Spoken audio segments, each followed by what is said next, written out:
আমি শান্ত পাথরের মতো স্থির হয়ে যাই, গন্তব্য হারিয়ে ফেলি। এই ভুবনে তুমি আমার শেষ আশ্রয়স্থল ছিলে।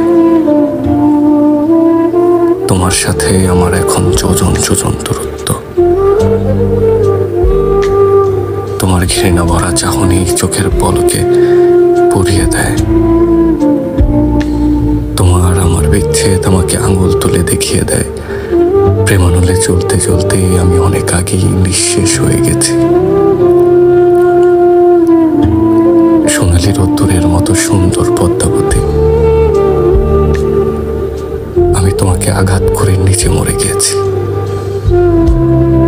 যে হাতে আঘাত করেছি সেই হাত পুড়ে যাক, পোকামাকড় খাক। তোমাকে ব্যথা দিয়ে আমি ভালো নেই। ছুরির আঘাতও আমার মনের ব্যথার থেকে বেশি হতে পারছে না। যদি পারতাম হয় তোমাকে ভালোবাসতাম, নয় শুধু হাওলাদার বংশে জন্ম নিতাম। দুটো একসাথে গ্রহণ করতাম না।